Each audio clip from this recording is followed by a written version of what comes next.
Seigneurs. Gloire au roi des rois. Gloire à celui qui est assis sur le trône. Gloire à celui qui vient bientôt. Son nom est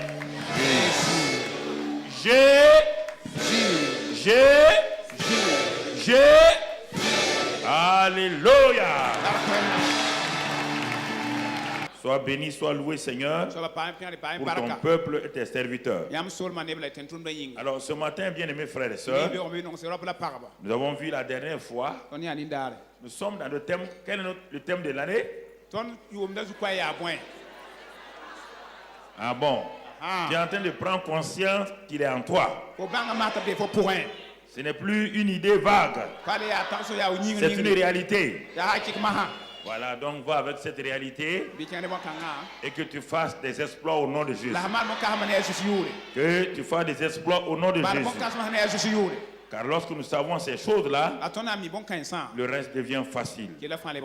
Alors, c'est pourquoi, lorsque quelque chose ne marche pas très bien, quand un mouvement ou une association ne va pas très bien, et on doit s'arrêter un moment pour vérifier qu'est-ce qui ne va pas. Le christianisme du 21e siècle a des problèmes. On ne s'arrête pas pour savoir pourquoi, qu'est-ce qui ne va pas. Mon frère, lorsque ta voiture commence à tomber en panne, tu fais des petites réparations. Et en faisant des petites réparations, un jour tu vas t'arrêter, tu vas trouver que la voiture ne marche même pas. Selon toi, qu'est-ce qu'il fallait faire? Il fallait ramener la voiture à la source là-bas. Ils vont te dire, quand il y a cette première panne là, les autres pannes vont venir rapidement. Et si on ne répare pas la première panne, les autres pannes, on ne peut rien faire. Mon frère, ma soeur, quand quelqu'un prend des comprimés pour enlever les douleurs, et souvent les gens c'est ça, ils savent acheter des comprimés, Doliprane, autre chose, ils veulent apaiser leur douleur, mais ils ne connaissent pas les sources de la douleur. Et ça permet à la maladie de s'installer confortablement. Parce que la douleur ne fera qu'éteindre seulement, les comprimés éteignent les douleurs extérieures, les symptômes extérieurs. Il faut retourner à la racine. Frères et sœurs, il est important que nous comprenions cela. Alors nous devons regarder, examiner, pour voir si le christianisme du 21e siècle ressemble à son commencement. Si les fruits que nous semblons porter aujourd'hui viennent de la racine et de l'arbre. Parce que porter des fruits pour porter des fruits, ce n'est pas important. Aujourd'hui, le monde scientifique est arrivé à traficoter les arbres et on va voir sur un pommier, on peut voir des oranges. Faites attention à ça. Le monde scientifique là, il manipule beaucoup les gens. Et on te dit ça, c'est miracle scientifique. Non, c'est manipulation scientifique. Le christianisme, ça peut être comme ça. Ça peut être des manipulations. Et c'est pourquoi il faut retourner pour aller voir au commencement. Est-ce que le commencement est aujourd'hui là? Puisque le commencement, c'est Jésus. La fin, c'est Jésus. Il est l'alpha et à la fin, là où l'oméga, c'est le même Jésus. Oui ou non? Alors c'est pourquoi, frères et sœurs, ce matin, on va voir dans toujours notre thème Christ en nous l'espérant de la gloire. À quel moment, à quand les gens ont découvert ça? Alors notre titre ce matin, le secret des chrétiens du premier, donc de l'église primitive. Le secret. Quel était le secret des chrétiens de l'église primitive? Vous devez réfléchir à ça profondément. Regardez, frères et sœurs. Réfléchissez et vous allez comprendre beaucoup de choses. Alors, nous sommes au 21e siècle. Nous avons une Bible complète. Nous avons des livres. Nous sommes lettrés. Nous sommes allés à l'école et nos églises sont remplies de gens savants, de gens bien. Malgré ça, les églises ont des problèmes. Malgré les bons messages, les messages de révélation. Quand tu regardes les gens qui prêchent les messages de révélation et tu regardes leur vie, mais comment un homme peut prêcher de telles choses? Il manipule en bas. Il fait des choses. Vous comprenez? Ça, c'est important que nous comprenions. Alors, qu'est-ce qui se passe? Regardons ces gens-là. Ils n'avaient pas de Bible complète. Il n'y a pas de Bible. L'Ancien Testament était entre les mains des scribes. Aucun membre du peuple ne pouvait lire l'Ancien Testament. Pourquoi? Ils étaient illettrés pour la plupart du temps. Sans Bible. Illettrés. Sans livre. Personne n'avait écrit un livre sur la vie abondante. Personne ne savait ce que c'est. Sans télévision. Sans Internet. Sans CD ni DVD. Et la Bible dit qu'ils ont bouleversé le monde de leur époque. Ils ont influencé positivement le monde de leur époque. Et quand ils arrivaient quelque part, parfois même deux personnes, Paul et Silas par exemple, quand ils arrivaient quelque part, les gens disaient, les gens qui ont bouleversé le monde sont là. Tout le monde tremblait. Deux personnes, les gens ont peur.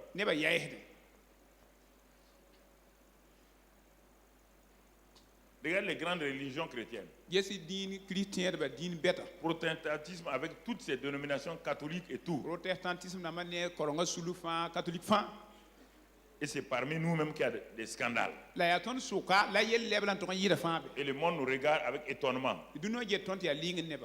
Nous avons la Bible au complet. Nous avons plusieurs versions. Nous avons les livres écrits par les grands hommes, des théologiens. Nous avons des télévisions chrétiennes. Nous avons des internets, CD et DVD. C'est nous qui nous asseyons pour nous autodétruire. On s'attaque les uns les autres pour se détruire. Quelqu'un donne une doctrine, l'autre écrit que c'est une fausse doctrine, l'autre dit que c'est un des Illuminati. L'autre dit ça c'est des sorciers ici. L'autre dit c'est ceci ou cela. Satan danse. Laissez-les s'entre-dévorer. Parce que leur chef a dit une maison divisée contre elle-même ne peut pas faire quoi? Une maison divisée contre elle-même ne peut pas tenir.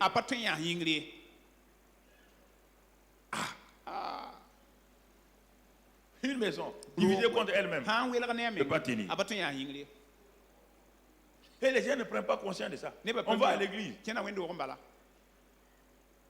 et vous dites des paroles au hasard, des paroles négatives. Vous croyez qu'une dénomination appartient à quelqu'un?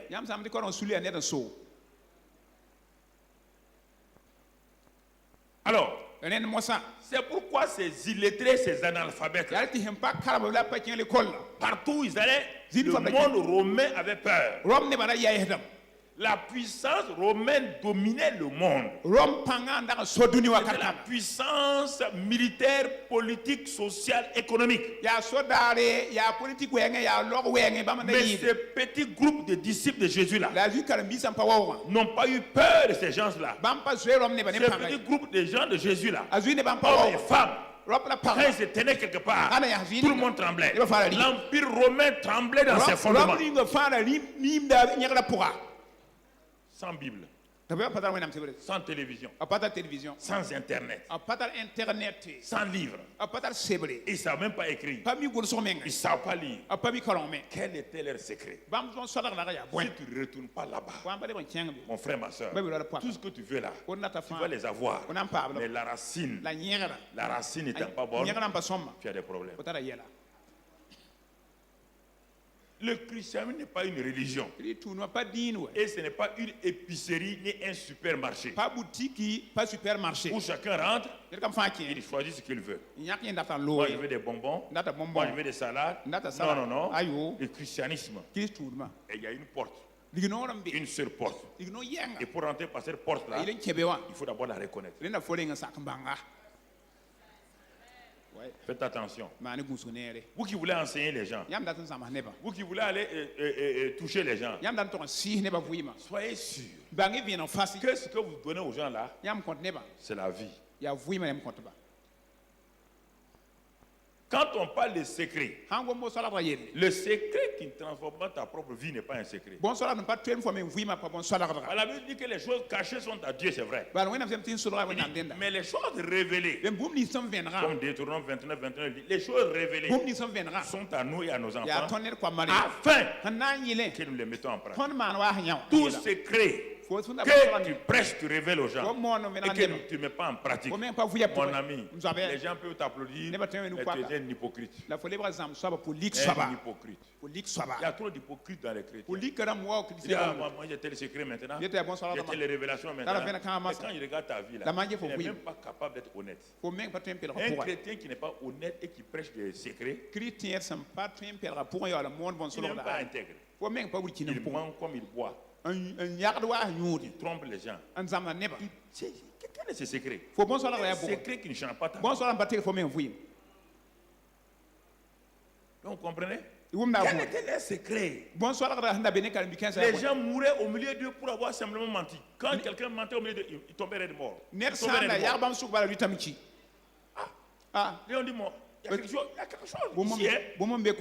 Il y a quelque chose de réel ici. Faisons attention. Mais j'ai menti avec mon propre argent. Je viens et je meurs. Faisons attention. Donc, il y a quelqu'un de réel ici. Il y a quelqu'un de réel ici. Et on ne doit pas jouer avec lui. Et Pierre l'appelle le Saint-Esprit. Dis attention. Il ne faut pas jouer avec lui. Et aujourd'hui, les gens se cachent. Ils commettent toutes sortes de péchés.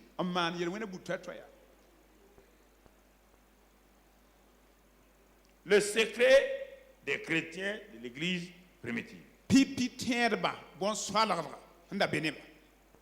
Alors, le premier élément, le premier niveau de révélation du christianisme a été donné par Jésus lui-même. Quand il a commencé avec ses premiers disciples. Et il va leur dire que sa présence sur la terre, là, voilà ce que ça donne. Il faut qu'ils comprennent ça clairement pour qu'ils n'aient pas à se tromper. Le judaïsme est très bien, c'est une très bonne religion. Il n'est pas venu changer le judaïsme. Non, Jésus n'est pas venu changer le judaïsme. Puisqu'il dit le salut vient des Juifs. Faites attention, il n'est pas venu changer le judaïsme. Il est venu apporter ce qui était dans le ciel sur la terre. C'est différent. Ce que la terre ne connaissait pas là, la vie divine là, la vie spirituelle là, la vie céleste là, c'est le ciel que Jésus a amené sur la terre. Moïse n'a pas amené le ciel sur la terre. Moïse était un homme de la terre. Abraham était un homme de la terre.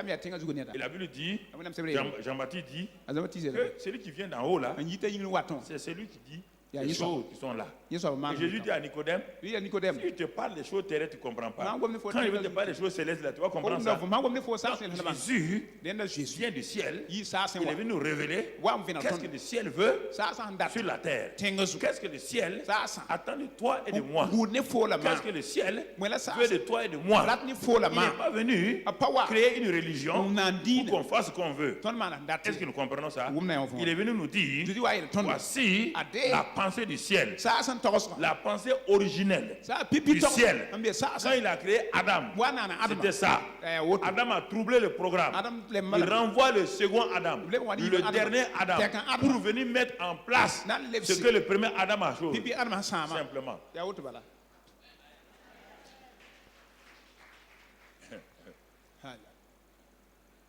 C'est pourquoi, écoutez, c'est pourquoi vous vous asseyez et vous trompez quelqu'un, vous mentez à quelqu'un. Vous n'êtes pas conscient. Vous n'êtes pas conscient du tout. Que Dieu est réel. Toi, tu t'assois. Tu es en train de mentir à quelqu'un. Tu es en train de tromper quelqu'un. Tu n'es même pas conscient que Jésus est en toi.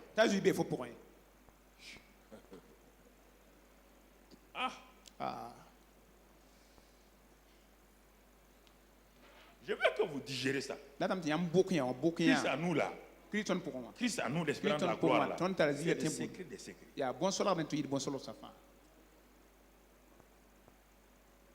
C'est le secret des secrets. Alors, qu'est-ce que Jésus va leur dire? Comme ils n'ont pas encore le Saint-Esprit, ils commencent par les choses élémentaires pour qu'ils puissent comprendre un peu. Alors, avec ses disciples non nés de nouveau, qui ne sont pas des nouvelles créations, il dit une fois, un jour, il est en train de révéler tout doucement, pas à pas. Et il leur dit, Matthieu 18, verset 20. Matthieu 18, verset 20. Il s'arrête et dit, car là où 2 ou 3 sont assemblés en mon nom, je suis au milieu d'eux. Vous voyez bien? Il n'a pas dit, car là où 2 ou 3 sont assemblés autour de moi. Non, non, non. Il leur dit qu'un jour, il ne sera pas là physiquement, mais son nom sera là. Et même quand il ne sera pas là physiquement, quand on se rassemble autour de son nom là, lui-même est au milieu de nous. Puisqu'il était là physiquement. Il était là physiquement. Il n'a pas dit là où 2 ou 3 sont assemblés autour de moi, je suis au milieu d'eux. Ça n'a aucun sens. Cette phrase n'a aucun sens. Il dit, le jour viendra, écoutez-moi mes enfants, où je ne serai pas là, mais dans mon nom là, il y a ma présence. Quand vous allez vous rassembler en mon nom, que vous priez ou pas, sachez que si vous êtes réunis en mon nom, je suis au milieu de vous. Mes frères et sœurs, quand tu viens à l'église, est-ce que tu es conscient de ça? D'abord, il est au milieu de nous. Tu n'es même pas conscient. Tu n'es même pas conscient que Jésus. Tu crois que c'est le pasteur. Le gars te fait une déclaration. Il te fait une déclaration claire. Là où 2 ou 3 sont assemblés à mon nom, je suis. Il n'y a pas besoin de ta prière. Il n'a pas besoin que tu pries. Il dit, tu es venu pour faire quoi ici? Nous sommes venus. Nous sommes venus, frère. Viens, on se réunit au nom de Jésus. On se tout. Automatiquement, Jésus dit, je suis là. Non seulement parce que je suis là, je suis là. Mais est-ce que vous prenez conscience? Prenez conscience de ça? On va prier. Tu pries qui? Jésus au ciel. Mais il est en toi par le ciel. Sois conscient qu'il est en toi. Tu n'es pas conscient, c'est pourquoi ce que tu fais là, tu le fais. Si Jésus était là physiquement, tu ne peux même pas faire. Tu ne crois pas qu'il est en toi, avec toi. Tu sais? Ça c'est le premier. Avant de partir, Maintenant, il est mort et ressuscité. Avant de partir, il s'arrête encore. Et il leur dit, Matthieu 28, verset 20 cette fois-ci. Matthieu 28, verset 20. Là-bas, il leur dit, et enseignez-leur à observer tout ce que je vous ai prescrit. Et voici, je suis avec vous tous les jours jusqu'à la fin du monde. Ici, là, c'est pour t'encourager. Le premier élément, il faut bien m'écouter d'abord. Premier élément, je suis au milieu de vous. Donc, quand vous réunissez à mon nom, faites attention. Je suis là. Que vous me sentez, me voyez, ne me voyez pas, je suis là. Faites attention. Un. Deuxièmement, donc ça veut dire qu'il est là, il est là ce matin. Tu ne crois pas, il est là. Je n'ai pas besoin de... Il est là. Un. Il est un menteur. S'il ment, on quitte le christianisme. S'il y a un seul mensonge en Jésus, le christianisme est faux. Vous n'êtes pas au sérieux avec Jésus. Vous cherchez des choses avec Jésus. C'est ça votre problème. Vous cherchez la richesse. Vous cherchez la gloire vaine. Alors qu'il donne à des gens qui ne cherchent pas ça.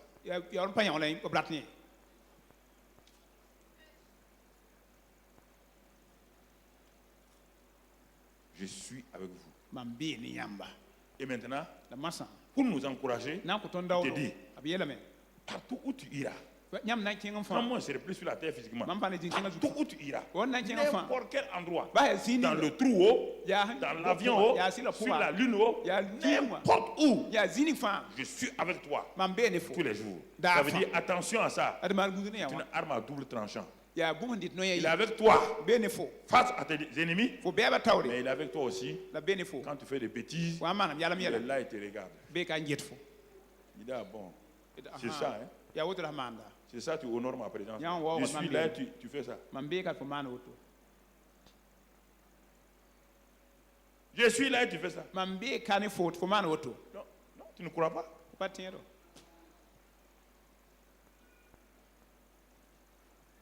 C'est ça. Ces illettrés. Ces gens sans niveau, sans Bible. Ces deux phrases-là les ont choqués. Ah bon? Non, l'affaire là, c'est pas amusement. Donc, tu veux dire, Seigneur, toi tu seras au ciel. Quand tu seras au ciel, là, loin, à des années-lumière, là, quand tu seras là-bas, moi je suis à Jérusalem, où là je suis caché là. Tu es avec moi? Il dit oui. Ils ont dit, mon ami, on a intérêt à changer. Il a fait les sérieux maintenant. On a intérêt à changer parce qu'on ne peut pas se cacher des yeux de ce type-là. On a intérêt à changer. On a intérêt à changer notre vie. On a intérêt à changer notre langage. Mon frère, ma soeur, c'est important que tu comprennes ça. Nous avons intérêt à faire toutes ces choses-là. Maintenant, regarde. Et pour leur donner un témoignage, on va voir dans Jean 20, verset 19.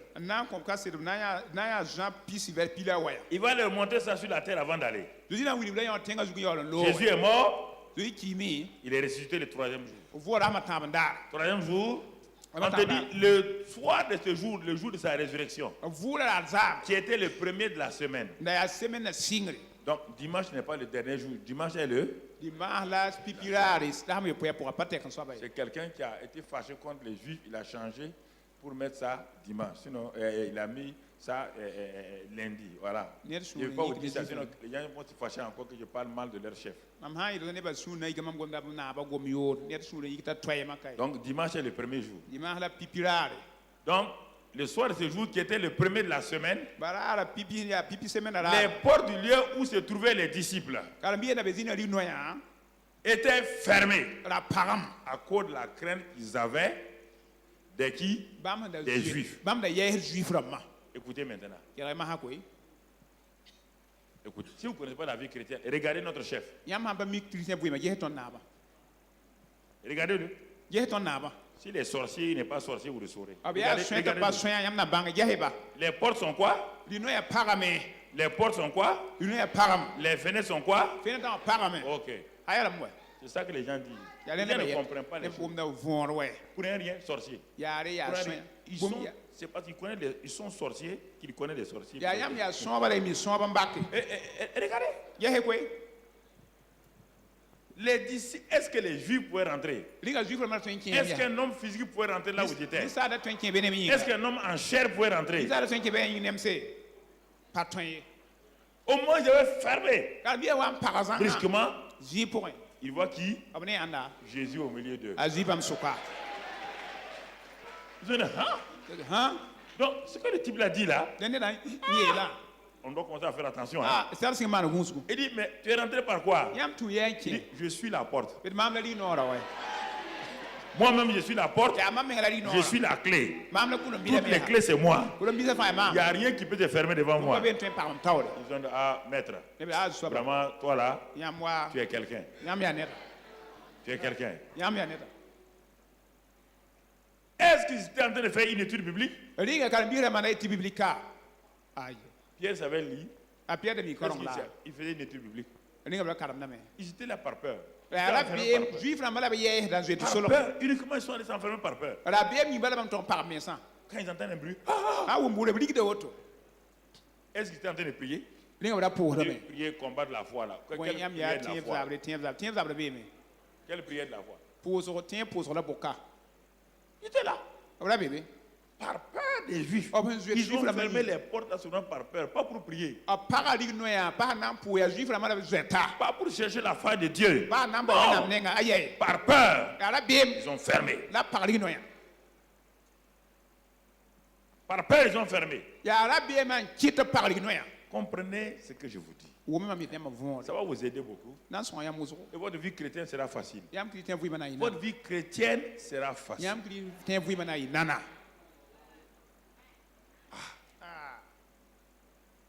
Il vient au milieu d'eux. Et qu'est-ce qu'il dit? Dans la suite du verset, qu'est-ce qu'il leur dit? Il leur dit, la paix soit avec vous. La paix soit avec vous. Quand ils l'ont vu, et ils ont pensé que c'était un quoi? L'homme est comme ça. Les choses spirituelles, l'homme ne croit pas. Tout ce qui est spirituel extraordinaire, c'est magie, sorcellerie. Les gens déformés sont dans ça. Il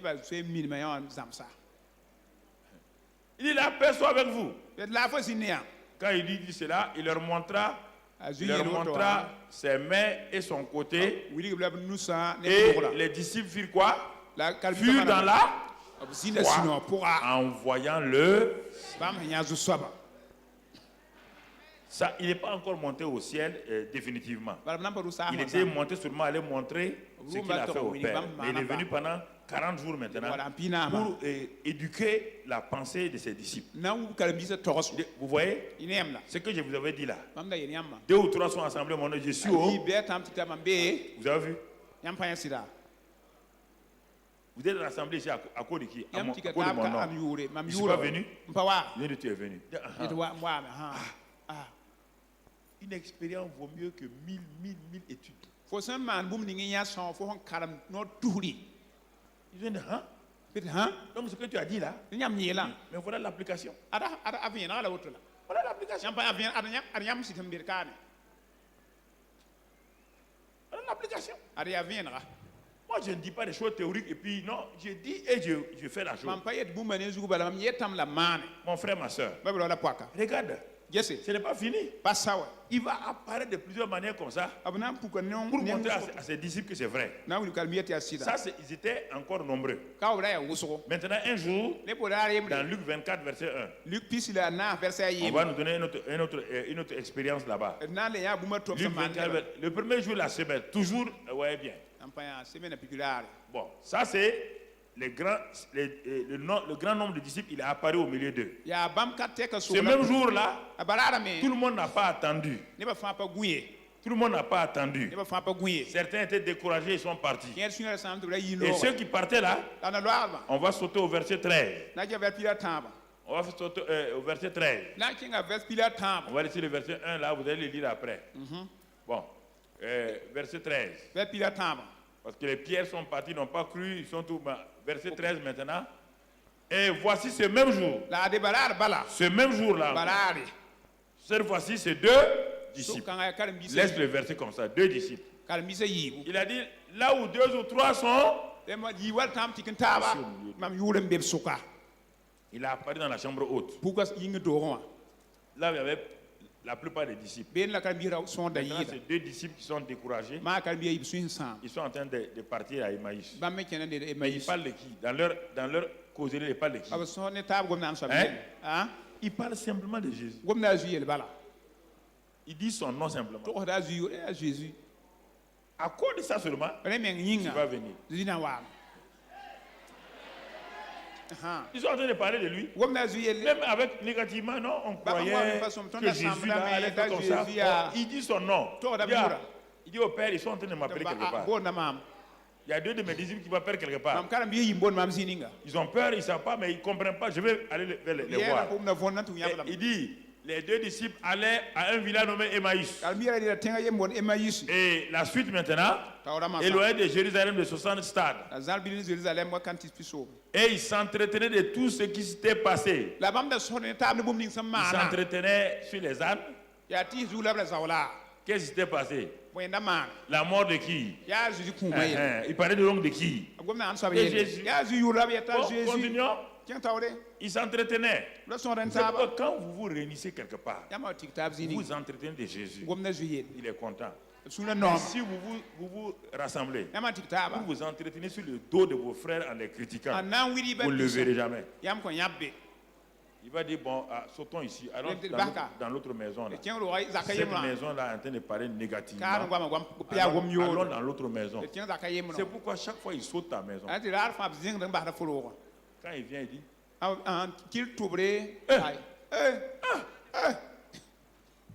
c'est Siribunao. Oh, yes, Munao. Il a fait quoi encore? Il m'a fait ça. Il dit non, peut-être je n'entends pas bien. Il tend l'oreille droite. Il y a quoi? Tu sais, Françoise là. Une chrétienne même comme ça. Bon, Jésus dit, bon, on va sauter. Laissez cette maison là. On va sauter, on va chercher. On va chercher. Il vient trouver 3 personnes. Complètement découragés. Ils sont assis chez eux. Et il y a des gens qui sont contre eux. Des gens puissants. Mais ces 3 personnes, le monsieur, sa femme et leur fille, ils sont découragés. Ils s'asseyent, ils sont là-bas. Il dit, Jésus. Jésus dit, allons là-bas. Allons ici là. Ils sont en train de s'entretenir de qui? Même dans leur gémissement, ils disent quoi? Vous ne comprenez pas la vie chrétienne. Vous courez à gauche, à droite. Vous croyez qu'il y a quelqu'un qui est capable de faire des choses comme ça indépendamment? Je suis en train de vous enseigner. Je suis en train de vous faire sortir de l'ignorance. Pour que vous opérez vous-même. Vous ne voulez pas ça. Vous voulez dépendre de moi. Vous voulez que je sois votre dictateur. Vous voulez que je vous manipule. Vous aimez ça. Il dit bon. Le dimanche prochain, tous ceux qui vont amener 1 million, je vais prier pour eux. L'archange Gabriel va venir. Dimanche prochain, vous verrez 50 millions ici. Ils vont aller emprunter dans toutes les banques. Parce que le pasteur a dit dimanche prochain, il va appeler Gabriel. Il dit ma femme, fais tout, hein. 6 heures on se réveille. Il faut qu'on soit au 2e rang. L'ange Gabriel va venir. Il va venir. Les gens aiment ça. Ils aiment les choses bizarres comme ça. Mais la parole là, non. Vous comprenez? Regardez. Ils s'entretenaient. On revient à Luc, les 2. Ils s'entretenaient des choses. Et puis ensuite, la suite du verset.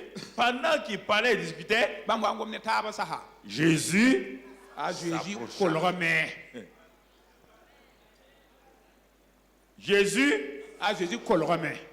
Ils n'ont pas compris ce qui s'est passé, ça ne fait rien. Et ils parlent de qui? Tu ne comprends pas les choses, ça ne fait rien. Mais il va, si tu parles de lui, il va faire quoi? Ne parle pas de quelqu'un d'autre. Si tu parles de quelqu'un d'autre, il s'éloigne. Je vous dis ça, vous ne comprenez pas. Ne parlez pas mal de vos frères. Si vous parlez mal de vos frères, qui sont les membres de son corps, tu vas parler mal de ma tête et moi je vais venir chez toi. Tu me dis, ce gars avec tête carrée là. Si moi j'entends, je vais venir chez toi encore. Si ma tête est carrée, je viens chez toi.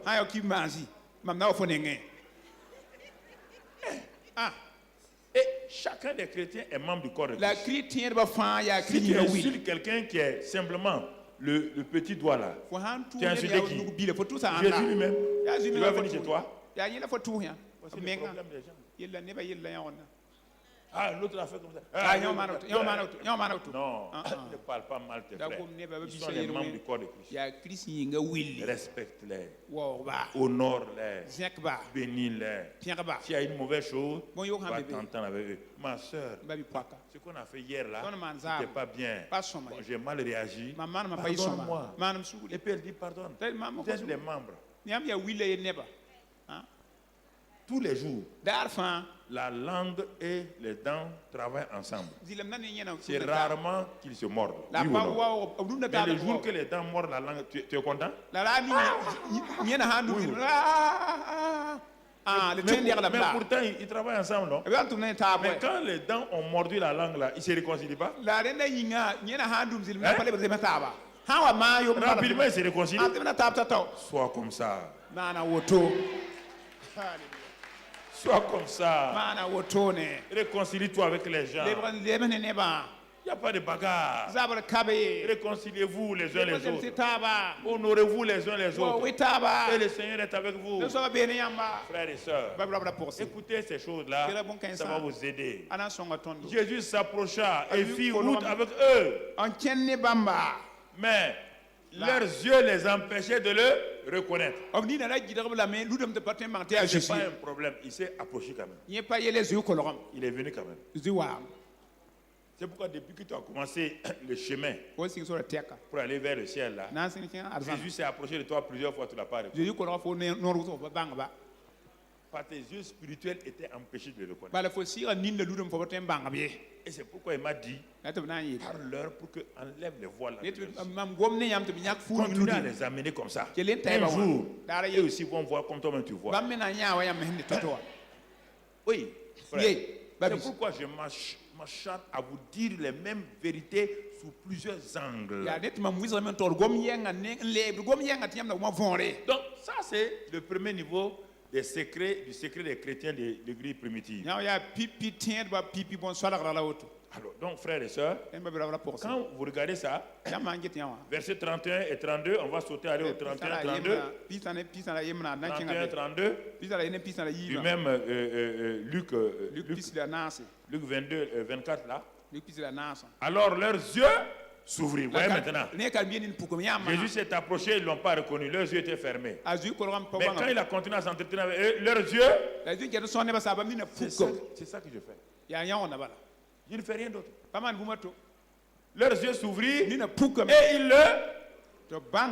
Au commencement, leurs yeux étaient fermés, les empêchant de le reconnaître. Maintenant, leurs yeux s'ouvrent, ils le font quoi? Pourquoi? J'étais au niveau A. Au niveau 1, ce sont des bébés. Un bébé ne reconnaît pas vite le visage de sa maman. C'est flou. Mais au fur et à mesure que la maman s'entretient avec elle, elle va découvrir le visage de sa maman. Vous comprenez? Donc, ça c'est le premier niveau. Et à cause de ça, quand les pierres là ont prêché le jour de la Pentecôte, comme ils ont eu cette révélation là, et qu'ils ont été remplis du Saint-Esprit, remplis du Saint-Esprit, ils n'avaient pas conscience encore que le Christ est en eux. Mais ça ne fait rien.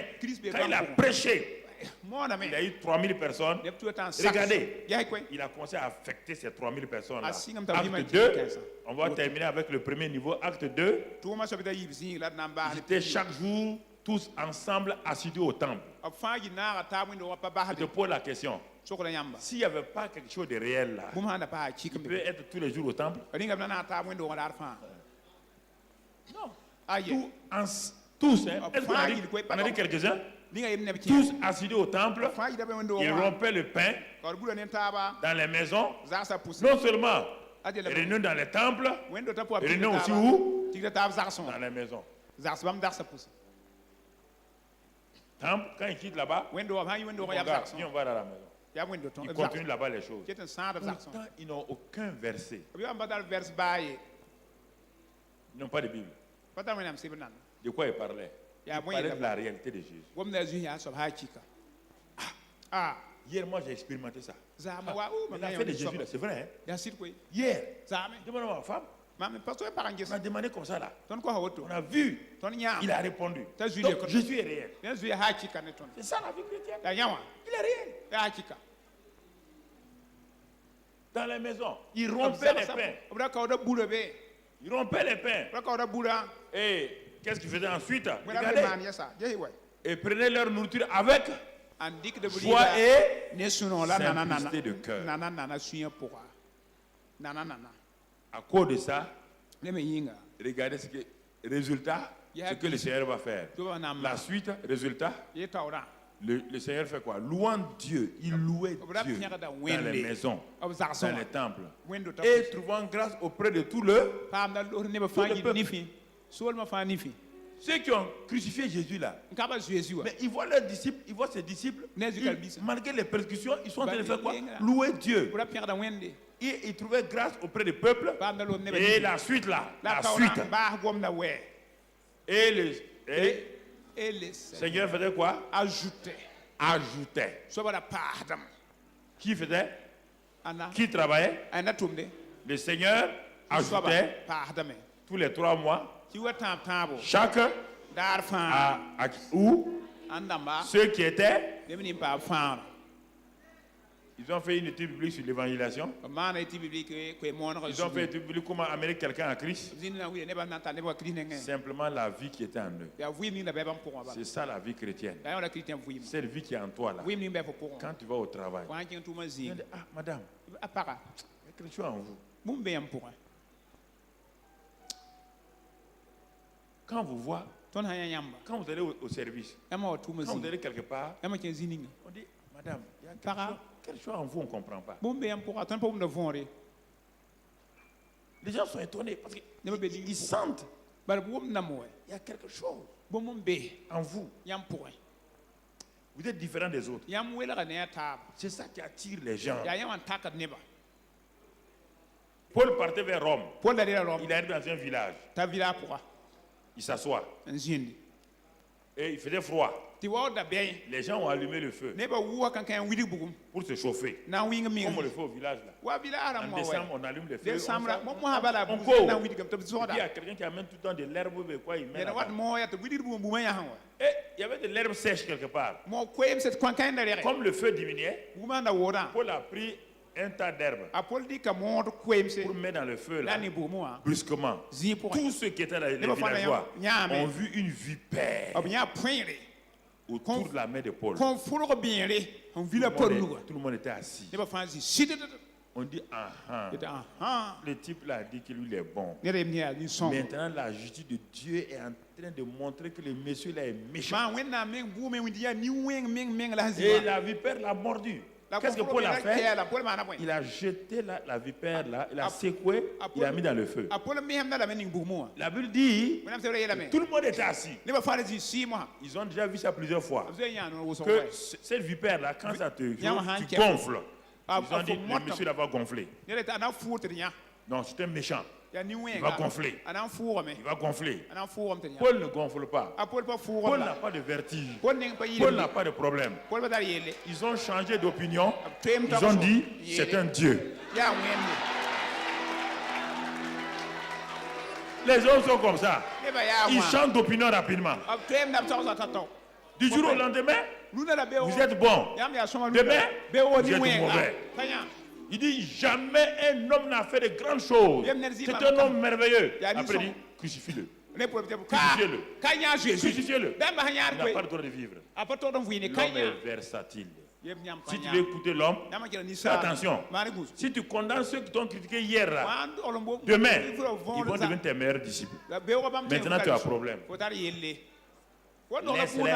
Laisse-les parler mal. Il y a des réactions comme ça, il faut faire attention. Un jour, l'ami le fils, je le disais hier au pasteur, le fils de mon ami Dinakaran qui est décédé maintenant en Inde, un grand pasteur, un banquier qui est devenu pasteur. Son fils s'appelle Paul Dinakaran. Un évangélique, docteur Paul. Il a vraiment un gars basé sur les paroles. Un jour, il circulait dans la ville. Il avait des pensées tout autour. Et puis à un moment donné, il y a un gars qui a une moto là, qui est venu le doubler d'une manière. Il a failli tamponner la personne. Il était fâché. Le monsieur est parti s'arrêter au feu rouge. Il est venu à sa voiture. Il a descendu la vitre pour menacer le jeune là. Quand il a descendu sa vitre là, au moins il voulait parler mal là. Le jeune homme là le regarde. Il dit, c'est Pasteur Paul. Pasteur Paul. Il dit, mais il y a longtemps je vous cherche. Dieu vous a amené à moi. Le pasteur a fermé sa bouche.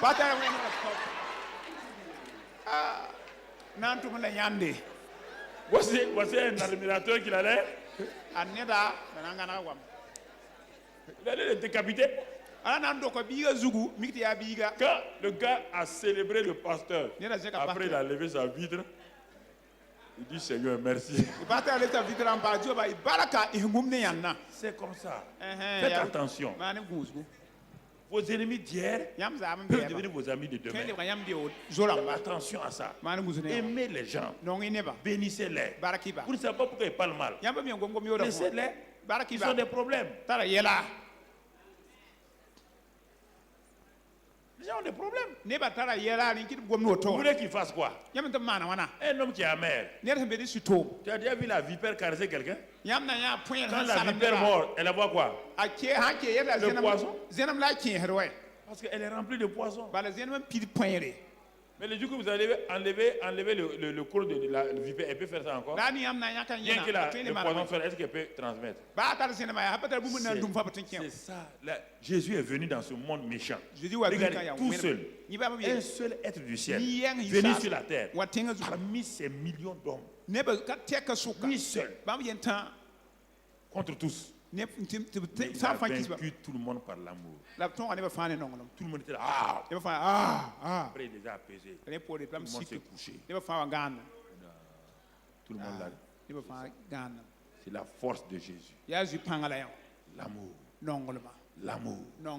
L'amour. L'amour. Même les plus réticents. On dit même les soldats romains. Quand Jésus mourait, quand il a expiré, cet homme était assurément le Fils de Dieu. Il dit assurément. Non. Regarde sa mort. Cette mort-là, si nous on peut la voir, c'est bon. Un homme on a vu des gens qu'on a crucifiés. Ils nous ont maudits. Ils nous ont insultés. Mais lui, il dit bénis-les. Pardonne-leur. Tout est accompli. Assurément, cet homme-là, c'est le Fils de Dieu.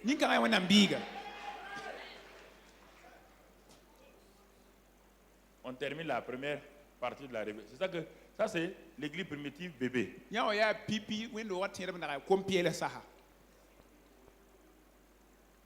Jésus au milieu d'eux. Jésus avec eux.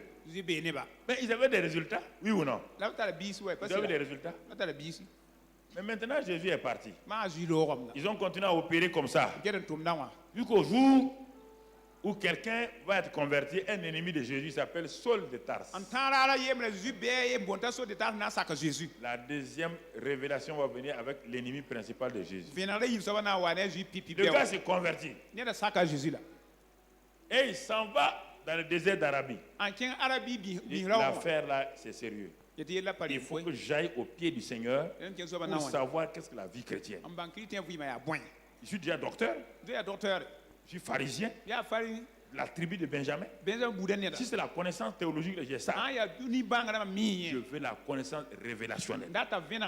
Je veux avoir une expérience. Je suis déjà docteur en Israël. Je parle l'hébreu, je parle le grec.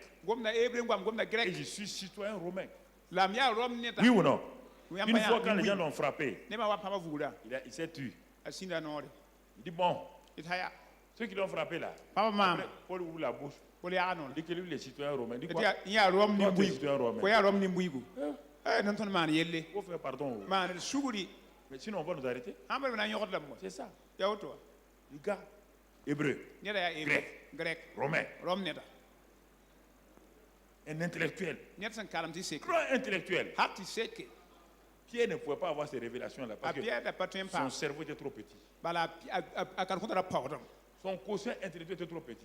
Dieu va choisir son ennemi. Il l'amène à lui. Il l'attire par amour. Il le transforme. Il met en lui la révélation. Et c'est lui qui va prendre le relais. Il prend le relais. Quand on court, le premier coureur est important. Le deuxième coureur et le troisième là sont très importants. C'est eux qui vont faire la course. Paul est le deuxième coureur. Quand il a pris le relais là, et là, il nous amène à quoi? Deuxième élément de la révélation. Paul écrit dans Éphésiens 3. Il n'a pas vu Jésus. C'est ça. Il ne connaissait pas Jésus. Alors il n'y a que la révélation qu'il nous donne maintenant. Il n'a jamais salué Jésus. Il ne le connaissait pas. Et pourtant il le haïssait. Mais où il a eu tout ça là? Il n'a jamais écouté l'enseignement. Il ne veut pas entendre parler de Jésus. Où il a eu tout ça?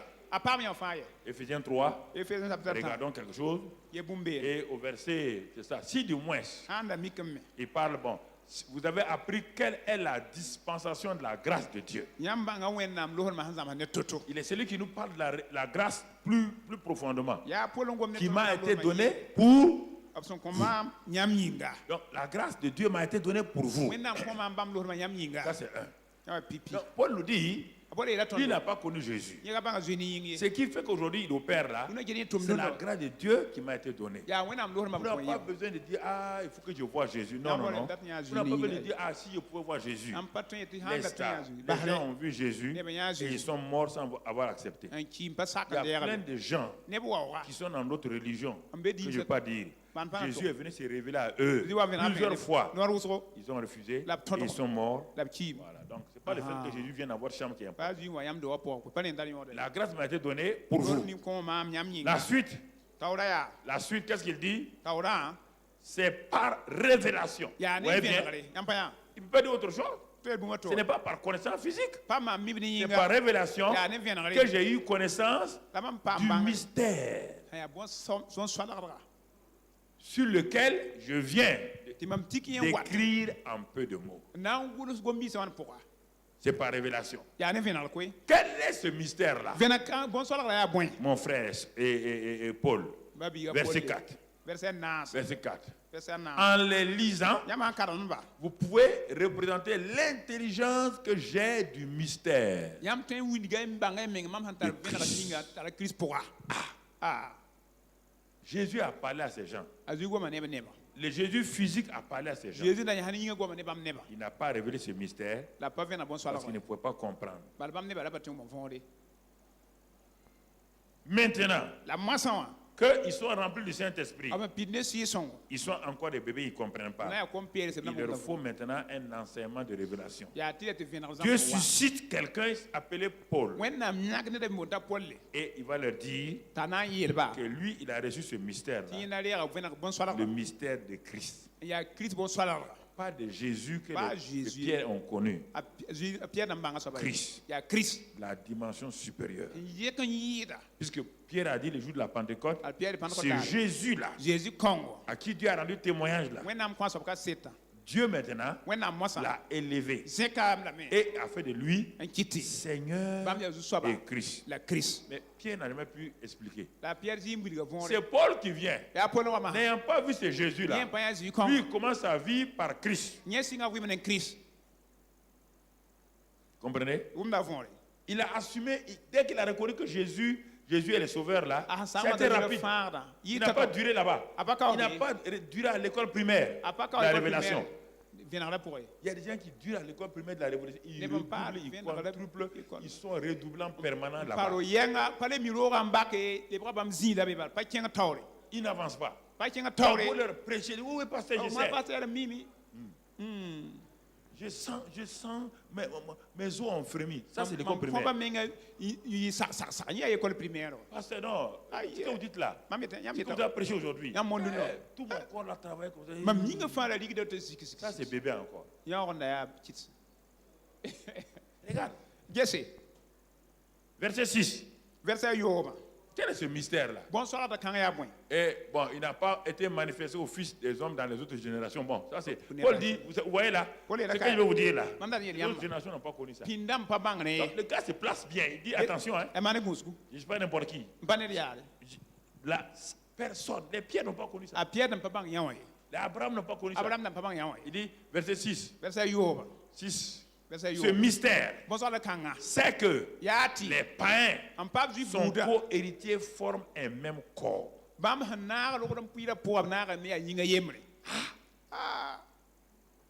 même corps avec qui? Avec les Juifs. Hein? Paul, on va te lapider. Les païens associés aux Juifs, c'est le plus grand scandale. Hein?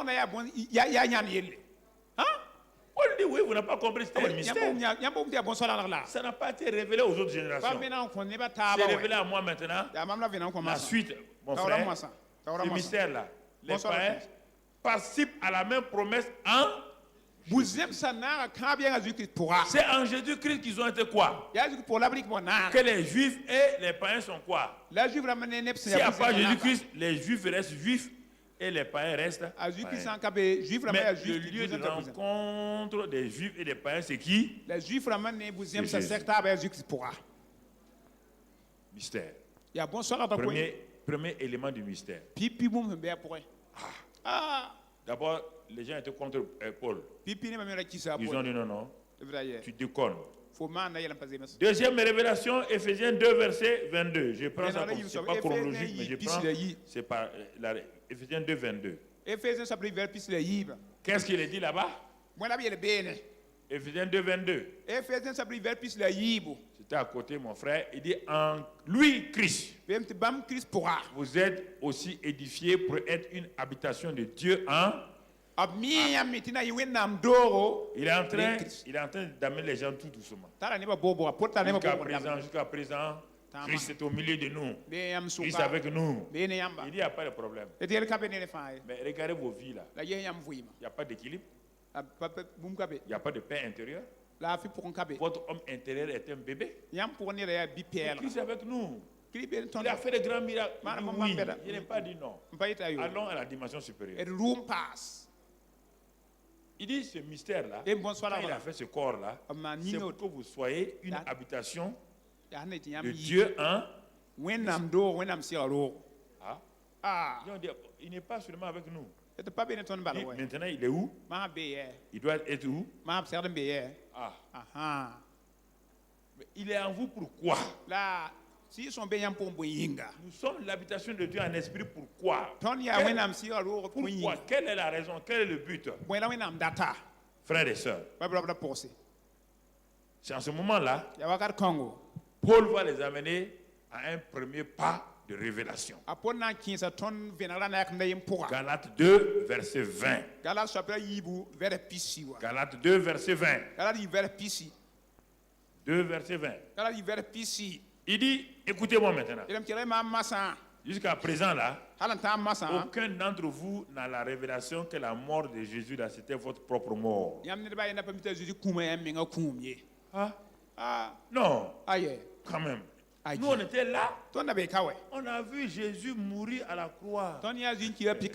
Paul dit, c'est votre problème. C'est pourquoi vous comptez toujours, il est avec vous, il est au milieu de nous.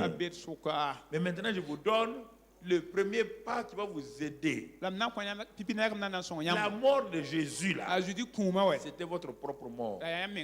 J'ai été, si vous le savez, moi je le sais, j'ai été crucifié avec. Les gens ont dit à Paul, tu es menteur. Non, crucifié Paul, tu ne t'es même pas à Jérusalem. Il dit, mais c'est ça votre problème. Même Pierre a fui. Paul, toi aussi, sois humble là. Tu as été crucifié avec Christ. Tu t'es même pas converti. Tu es loin là-bas. Il n'y a qu'un seul qui est resté, il s'appelle Jean. Il n'est même pas resté pour regarder Jésus, il est resté avec la Marie. Tout le monde a fui. Même nous là, on n'a pas été crucifié avec Christ. Paul dit c'est votre problème. Il dit c'est la deuxième dimension. C'est ça la révélation. La mort de Christ là. Il n'est pas mort pour lui-même. Il n'a pas besoin de mourir. Il n'a jamais fait du mal. Il est venu dans le cadre de la substitution. Il est venu mourir pour vous et vous êtes mort avec lui. Parce que pour que, écoutez-moi, pour que l'homme nouveau puisse sortir, l'homme nouveau doit sortir de la mort. Le grain qui a été sémé doit d'abord mourir pour que le nouveau grain sorte. Il faut que le grain la meure. La croix, c'est ça. Pour que vous puissiez avoir une nouvelle vie, il faut passer par la mort. Et moi, j'ai été crucifié avec Christ. Vous avez été crucifié avec Christ. Les gens ont dit, ce que l'homme l'a dit, on dirait c'est vrai. Il dit non, attendez, j'ai pas fini. Qui a été crucifié avec Christ. Et la suite, Paul. La suite. Paul, ça veut dire quoi? Et si je vis maintenant, extérieurement toujours le même Paul. Si je vis maintenant, ce n'est plus moi qui vis. Paul, tu nous troubles. Hein? Tu dis qu'on a été crucifié avec Christ. Mais il leur dit, mais quand Christ est mort là-haut, est-ce qu'il est resté au tombeau? On dit non. Alors, si vous êtes mort avec lui, et maintenant il ressuscite, vous ressuscitez avec qui? Donc, Christ est vivant. Mais ce n'est plus moi qui vis. Et si c'est pas, c'est Christ qui vit en moi. Donc, Christ est devenu ma vie. Colossiens 3, il dit, Christ est ma. Christ est ma. C'est ça qu'il dit ici, avec un sujet, un verbe et tout. Il dit, ce n'est plus moi qui vis, c'est Christ qui vit en moi. C'est ou bien encore, Colossiens 3, 4, il dit, Christ est ma vie. Christ est ma vie. Écoutez maintenant. Regarde. Est-ce que tu n'es pas toujours au niveau de la première révélation? Ta vie chrétienne là, c'est toujours au niveau de la première révélation. Ah, il est avec nous. À cause de ça, personne ne peut me faire du mal. Oui. Il est au milieu de nous. Oui. Mais si tu t'arrêtes là-bas, mon ami, tu n'iras pas loin. Dieu retourne comme il était en Adam. Il est sorti d'Adam pour retourner au ciel. Dieu est retourné pas à pas. Hein? Il te montre son fils. Son fils meurt. Deuxième pas, quand tu crois en lui, que tu es mort avec lui, que tu es ressuscité avec lui, et dis maintenant, tu deviens l'habitation de Dieu en esprit. Deuxième étape de la révélation. Tu deviens donc une habitation de Dieu en esprit. Et ce n'est plus toi qui vis, c'est Christ qui vit en toi. Si c'est Christ qui vit en moi, comment je peux savoir ça? Il dit non. Quand Christ vit en toi, tu es devenu une nouvelle création. Les choses anciennes sont passées. 2 Corinthiens 5, 17. Mais les gens ont dit à Paul, tout ce que tu dis là, c'est bien. J'ai été crucifié avec Christ. Mais physiquement, je suis là. Il dit non. On parle d'affaires de l'esprit spirituel. On ne parle pas de ta chair. J'ai été crucifié avec Christ. Et si je vis, ce n'est plus moi qui vis. C'est Christ qui vit en moi. Et si je vis dans ma chair là, j'ai toujours la même chair, la même taille. Ne regarde pas ça. On ne parle pas d'affaires charnelles. On parle d'affaires spirituelles. Et il dit maintenant, pour que tu acceptes, tu crois ça là, il va utiliser un mot. Il dit tout cela, ce que j'ai dit là, si je vis maintenant dans la chair, je vis dans la foi au Fils de Dieu. Encore là, une mauvaise traduction. Je ne vis pas dans la foi, je vis de la foi au Fils de Dieu. Pas dans la foi, de la foi du Fils de Dieu. Si tu vis dans la foi au Fils de Dieu, les démons aussi sont comme ça. Ils croient. Mais ici, de la foi du Fils de Dieu. Puisque le Fils de Dieu est l'auteur et le... La foi est liée à qui? Et il est où maintenant? Alors, tu vas vivre avec la foi de qui? De lui? Puisqu'il est l'auteur de la foi.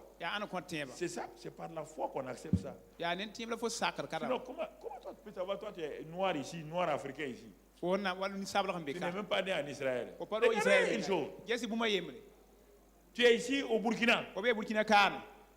Tu es noir. Tu n'as jamais vu Jésus. On te dit que le Jésus qui est né là-bas, là, qui est juif, qui a été crucifié en 2001, on te dit que toi ici, tu ne t'es même pas encore né. Et quand tu es né, tu as pratiqué le paganisme. On te dit que tu as été crucifié avec Christ. Si tu t'assois dans la raison, tu ne vas jamais croire. On ne te parle pas des choses charnelles, des choses raisonnables. Le royaume des cieux, c'est d'abord l'esprit. Tu ne vas jamais croire. Comment un juif peut-il sauver un Burkinabé? Comment un juif peut-il sauver un Togolais? Un Américain? Ils sont loin. On te parle du royaume des cieux. Dans le royaume des cieux, il n'y a ni juif, il n'y a pas de grec, il n'y a pas de femme, il n'y a pas d'homme, il n'y a pas de riche, il n'y a pas de pauvre. Il n'y a pas de race. Il n'y a pas de christianisme africain, ni de christianisme européen, ça n'existe pas.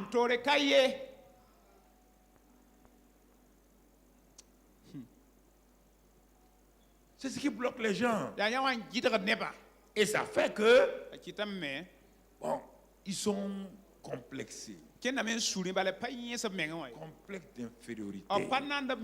Ils vivent dans ce complexe d'infériorité. Christ est en moi. Christ est dans n'importe qui. Les chrétiens qui viennent de l'Inde, les chrétiens qui viennent du Pakistan, les chrétiens qui viennent de l'Arabie Saoudite. Christ est en eux. Est-ce que vous comprenez? Il n'y a pas deux Christ. Il n'y a pas un Christ africain, il n'y a pas un Christ arabe, il y a un Christ. Ce Christ-là, c'est celui qui a été élevé, qui est au ciel et qui est venu en nous par le Saint-Esprit. Voilà la révélation. C'est cette révélation-là qui te donne d'être positionné pour avoir la victoire. Sans cette révélation-là, tu vas inventer des religions qui n'ont ni tête ni cœur. Ah, que nous les Africains. Tu as un Christ africain? Montre-le-moi. Tu as un Jésus africain?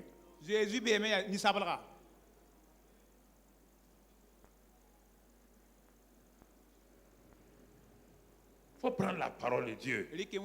Appuie-toi sur ça. Et va avec ça. Va avec ça, mon frère. Va avec ça, ma soeur. Regarde. Après ça, pour le rendre rapidement dans le troisième niveau de révélation. Colossiens 1, verset 25. Il rentre dans la glorieuse richesse maintenant du mystère. Il a d'abord dit le mystère. Maintenant, il va nous montrer la glorieuse richesse de ce mystère. Ce mystère-là a une richesse glorieuse. Premier niveau que Paul nous donne, Galates 2, 20, 21. Colossiens 3, 4. Maintenant, il dit, ne vous arrêtez pas là-bas. Troisième niveau de révélation. Et là, je l'appelle la glorieuse richesse de ce mystère. Colossiens 1, 26, 27. Colossiens 1, 26, 27. Le mystère caché de tout temps. Et dans tous les âges. Ouais, il revient à ce qu'il a dit dans Éphésiens. Est révélé maintenant à ses saints. Maintenant. À ses saints. C'est quoi, mon frère? Que Dieu a voulu faire connaître quelle est la glorieuse richesse de ce mystère. Ce mystère-là a une gloire. On ne parle plus de mystère. On a vu le mystère avec Éphésiens 3. On parle de la gloire du mystère. Quelle est sa glorieuse richesse? Parmi les savoir, Christ en vous, l'espérance de la gloire. Ça, c'est le haut d'en haut. Je reprends pour résumer que vous comprenez. Premier niveau. Quand Jésus était sur la terre, je suis au milieu de vous. Hein. Et quand je vais partir, je suis avec vous tous les jours. Il leur a montré ça quand il était enfermé. Il est venu au milieu d'eux. Vous voyez ce que je vous ai dit? Voilà son application. Les gens disent c'est vrai. Les disciples d'Emmaüs et les gens partaient à Emmaüs. Ils s'entraînaient de Jésus. Comment il vient au milieu d'eux?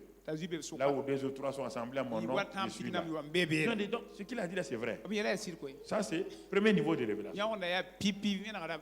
Jésus est mort, il est parti. Et les gens ont commencé à expérimenter ça. Ils étaient contents. Contents. Le Seigneur a ajouté à l'église à cause de cette révélation-là. Quand le Seigneur est au milieu d'eux, si vous avez lu, il y a beaucoup de miracles. On n'a pas lu ces parties-là. Beaucoup de miracles. À cause de ça, les gens venaient. Ils étaient sauvés. Maintenant, le Seigneur dit, ça c'est le premier niveau. Il y aura le deuxième niveau. Mais l'individu n'est pas encore prêt. Et un jour, il rencontre cet individu sur la route de Damas. Il s'appelle Saul de Tarse. Il se révèle à lui. Et il amène cet individu-là maintenant avec le deuxième niveau de révélation. Qui dit qu'il n'est pas seulement au milieu de vous. Il n'est pas avec vous seulement. Maintenant, vous êtes son corps. Vous avez été crucifié avec lui. Et pour qu'il fasse de vous son corps, son but, c'est d'habiter en vous. On dit, mais il est avec nous. Non, ça c'est le premier niveau. Maintenant, deuxième niveau, tu as été crucifié. Ce n'est plus toi qui vis, c'est lui qui vit en toi. Mais ça veut dire quoi? Il veut être une habitation. Il dit ça, c'est le mystère. Il dit maintenant, il y a un troisième niveau. On appelle la glorieuse richesse de ce mystère-là. C'est Christ en vous, l'espérance de la gloire. Écoutez-moi maintenant. Vous allez voir que ce que je vous dis là est la vérité. Ils étaient là, mais plusieurs ne croyaient pas à ça. Comme je vous enseigne ce matin là. Plusieurs ne croyaient pas à ça. Ils ne croyaient pas à ça. Regardons, ce Christ-là, il dit, Colossiens 2, verset 2. Colossiens 2, verset 2. Ce Christ-là, c'est qui? Paul va leur donner une autre dimension de révélation. Il dit, afin qu'ils aient le cœur rempli de consolation, qu'ils soient unis dans l'amour et enrichis d'une pleine intelligence pour connaître le mystère de Dieu. Savoir Christ. Il dit, ah bon? Tout le monde parle de Dieu, Dieu, Dieu, Dieu, Dieu, Dieu, Dieu. Il dit, le mystère de Dieu, vous savez, c'est qui? C'est simplement Christ. Il y a Christ, voilà. Il y a Christ. C'est simplement Christ. Il y a Christ. Ah bon? Ça veut dire quoi? Attendez, c'est pas fini. C'est Christ là, qui doit être en vous là. Il dit, c'est le mystère de Dieu, mystère dans lequel sont cachés quoi? Tous les trésors de la sagesse et de la science. Paul, c'est pas possible. Tu ne révèles quelque chose d'important. Nous, on croyait, Jésus est au milieu de nous. Jésus est au milieu de nous. Son regard. Nous, on aime ça. Tu nous dis maintenant qu'il est en nous. Et qu'étant en nous, c'est le mystère même de Dieu. Le mystère de Dieu. Christ est le mystère de Dieu dans lequel sont cachés tous les trésors de la sagesse et de la science. Il dit, en lui, verset 9, habite toute la plénitude de la divinité. Christ là, oui. En lui habite toute la plénitude de la divinité. Hein? Il va les abattre maintenant en disant, ah oui, en Christ habite toute la plénitude. Il va les abattre avec le verset 10 en disant, vous avez tout pleinement en lui. Nous, puisque Christ est le mystère de Dieu dans lequel il y a tous les trésors et toute la plénitude de Dieu est en Christ. Vous avez ce Christ-là. Vous avez quoi? Tout.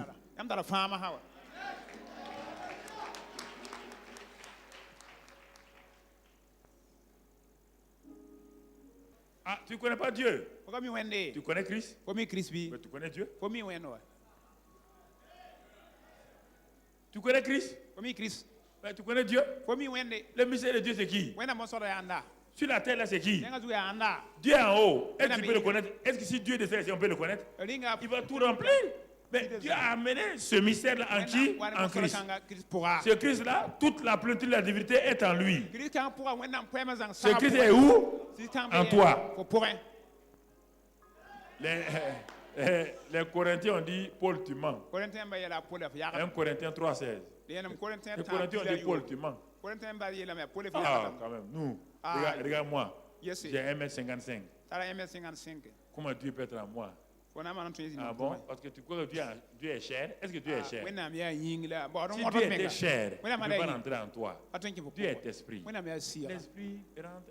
La dimension de l'esprit, c'est plus que ce que tu penses. 1 Corinthiens 3,16. Paul dit, ah bon, tout ce que je vous ai dit là, Corinthiens, vous ne croyez pas? Ne savez-vous pas que vous êtes le temple de Dieu, que l'Esprit de Dieu habite en vous? Chrétien, est-ce que vous allez vous réveiller? Vous êtes comme les Corinthiens. Tu ne sais pas? Tu ne sais pas que tu es le temple de Dieu? Tu refuses cette vérité-là. Mais comment tu vas vaincre? 1 Corinthiens 6 et 19. 1 Corinthiens 6, 19. Qu'est-ce qu'il dit là-bas? Il dit la même chose sur une autre forme. Il dit la même chose, 1 Corinthiens 6, 19. Et qu'est-ce qu'il nous dit? Bon. Ne savez-vous pas que votre corps est le temple du Saint-Esprit qui est en vous? Donc, il n'a pas dit qu'il sera en vous. Votre corps est le temple du Saint-Esprit qui est en vous. Ça veut dire qu'il est en vous. Mais vous ne le savez pas, vous l'ignorez. Votre problème, ce n'est pas que le Saint-Esprit n'est pas en vous. Votre problème, il n'y a pas de faiblesse en vous. Votre seule faiblesse, c'est que vous refusez de reconnaître que le glorieux Saint-Esprit est en vous. Donc, personne ne peut prier pour que vous soyez fort. Vous êtes fort avec quoi? La force va venir d'où? La force de Dieu est en qui? Dans le Saint-Esprit. Et le Saint-Esprit est où? En toi. Tu es faible comment? Tu veux quelle force? Qui va te donner la force? Dans Psaume 27, il dit quoi? L'Éternel est ma de qui oreille? Tu comprends? Le Saint-Esprit est en toi. Si son bé faut pour moi. Tu es le temple du Saint-Esprit. Ouais, si son Il lot. est en toi. Bé faut pour moi. Tu n'arrives pas à accepter. C'est pourquoi les Corinthiens n'arrivent pas. Il y a le Corinthien bala patin Et sac. à cause de ça, Les me quitte. parmi toutes les églises là, When the l'église la plus désordonnée, la plus scandaleuse, c'est quelle église? On voit yanda yela. La oui tulum la C'était ya. quelle église? Ya Corinthien ba. À tel point que quelqu'un est parti prendre la femme de qui? De son père. Quelqu'un qui a le Saint-Esprit va prendre la femme de son père et couche avec la femme de son père. Est-ce qu'il sait que le Saint-Esprit est en lui? C'est l'église la plus désordonnée. Si tu es désordonné comme les Corinthiens, c'est parce que tu ne crois pas que le Saint-Esprit est en toi. C'est pourquoi tu vis comme ça.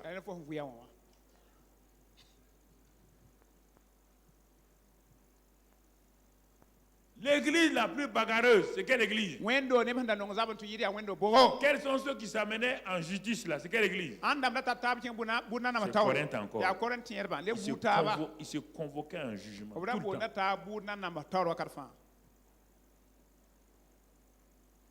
L'église où le foyer avait des problèmes, c'est où? Corinthe.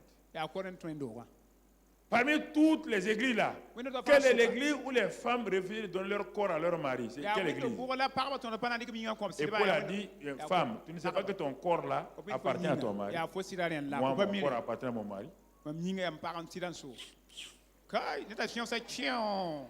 Cet homme là, moi, mon corps lui appartient. Il dit, mais c'est pas, tu ne le sais pas? Lisez Corinthiens.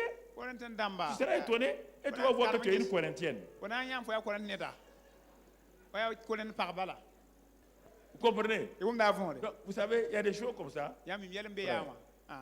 Quand tu lis la Bible là, on ne peut pas dire ça c'est l'église de Corinthe. Hein? C'est toi qui es en train de lire actuellement. Qui est en train de lire actuellement? C'est toi? C'est à toi qu'on parle. Donc, tu vois?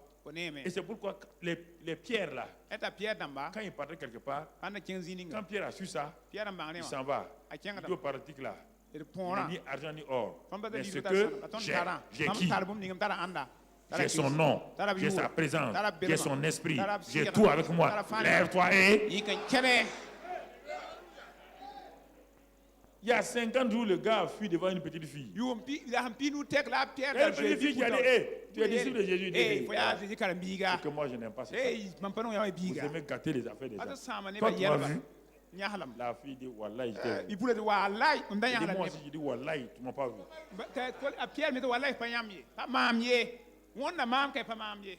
Après la Pentecôte, Pierre s'en va dire, il dit, mais mon gars, il y a longtemps, tu étais ici, hein? Tu veux quoi? Il dit l'argent. Il dit non, je n'ai pas l'argent. Je n'ai pas l'or. C'est que j'ai. Tu as quoi? Jésus en moi. Tu as quoi? Le Saint-Esprit. Tu as quoi? Christ en moi. Tu as quoi? Le nom. Tu as quoi? La foi. Tu as quoi? Ce mélange-là, c'est une bombe. Lève-toi et marche. Qu'est-ce qui s'est passé? Est-ce qu'il y a eu une étude biblique pour Pierre? Est-ce qu'il y a eu une étude biblique pour Pierre? Non. Maintenant, il a la révélation que Christ en lui, l'espérance là, il n'a pas vu la gloire. Il n'a pas vu la gloire. Toute la ville n'est pas venue. Soyez conscients de ça. Femmes et hommes, soyez conscients de ça. Ce n'est pas une affaire pour les hommes, c'est une affaire de tout le monde. Ce n'est pas une affaire pour les anciens, c'est une affaire pour toi jeune. C'est une affaire pour tout le monde. Christ en nous, l'espérance de la gloire. Frères et sœurs, ça c'est des choses importantes. Alors quand nous comprenons ces choses-là, alors on a un langage. C'est pourquoi il disait tout le temps, il passait leur temps à dire, le Saint-Esprit est nous. Tout le temps. Quand ils ont compris ça, dans Acte 15, ils disaient le Saint-Esprit est nous. Le Saint-Esprit est nous. Tout le temps, le Saint-Esprit est nous. Nous on dit, je, moi. Et ils disaient quoi? Le Saint-Esprit. L'association du Saint-Esprit et du chrétien. C'est l'équipe imbattable. C'est l'équipe invincible. Ce n'est pas l'onction en toi. Non, c'est la personne du Saint-Esprit et toi. Par la présence de Christ en toi, sur le front, C'est le Saint-Esprit et toi. On dit que le Saint-Esprit a envoyé Paul et Barnabas. Le Saint-Esprit qui les a envoyés là opère à travers eux par Christ. Voilà les secrets. Donc, chaque matin, quand tu te réveilles, merci Père. Je te rends grâce parce que tu demeures en moi. Tu es en moi. Tu vis dans mon esprit. Oh Papa, je te rends grâce pour cet esprit-là. C'est pourquoi en ta présence, il y a une onction. En ta présence, il y a une onction et qui est importante. Mon frère, ma soeur, reste dans cette présence-là et en ta présence, il y a l'onction. Dans ta présence, il y a l'onction, ton esprit qui agit. Dans ta présence, l'onction brise le jour. Dans ta présence,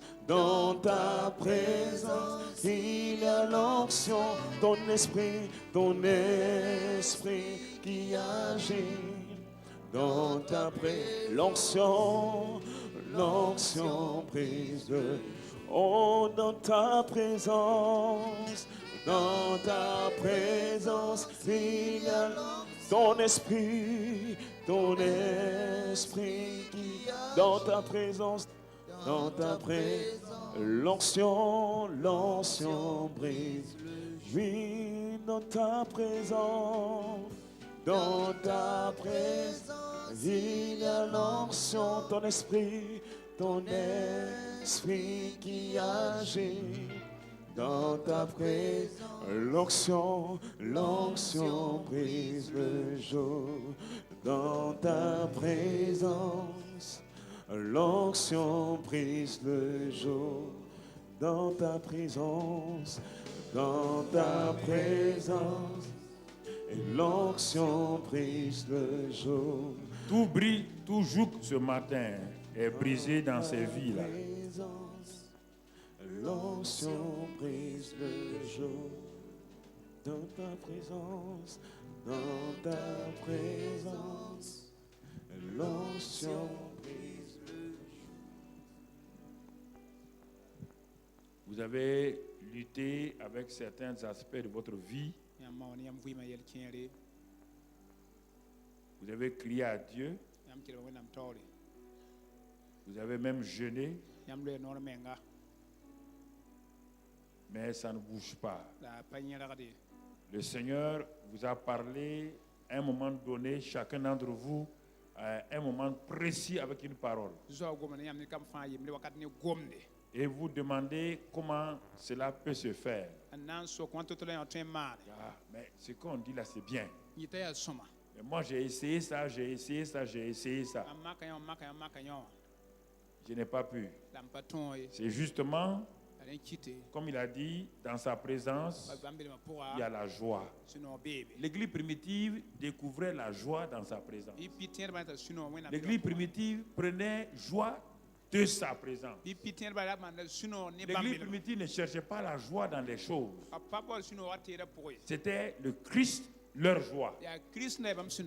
Et cette joie christique là, si je peux l'appeler, le Christ là, était leur force. La joie du Seigneur est ma force. Et cette joie du Seigneur faisait que ce qui les dominait partait. Parce que dans cette joie-là, les choses terribles ne peuvent pas rester. Ces choses-là restent dans les murmures, dans les larmes, dans les gémissements. Mais là où il y a la joie du Seigneur, ils sont mal à l'aise. Et ils quittent votre vie.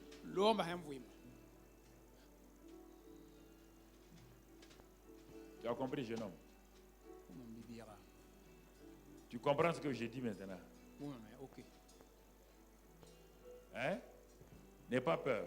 Le Seigneur vous aime. C'est pourquoi il vous donne une grâce. Levez simplement les mains. En ta présence, L'onction brise le jour. Merci Seigneur. Dans ta présence, dans ta présence. Saint-Esprit, L'onction brise le jour. merci Saint-Esprit ce matin. Ta présence, dans ta Merci pour ta présence glorieuse, l'onction. pour briser tout lien. L'onction détruit tout joug. C'est pourquoi je lève mes mains, Seigneur, et cette onction qui est dans ma vie. Maintenant, que cette présence ointe transfère sur ces hommes et ces femmes. Maintenant, En ta présence, en ta présence. L'onction brise le jour. ramène-le. En ta présence, Tu as un problème ici. Et chaque fois, ça t'amène la peur. La peur. Maintenant, je réprime cet esprit de peur. Reçois la délivrance de cet esprit de peur qui amène tes entrailles à voir toujours noué devant les situations. Tu n'arrives pas à prendre une décision. Je pose les mains et je commande. Saint-Esprit, Saint-Esprit, Saint-Esprit, brise ces liens. Brise ces liens dans la vie de ce jeune homme. Reçois maintenant l'attouchement. Tu es délivré maintenant par la puissance du Saint-Esprit. Amen. en ta Regarde. présence, en ta présence. L'onction brise le jour. En ta présence, en ta présence. Allez-y. L'onction Vous allez témoigner dans quelques jours ce que tu as fait.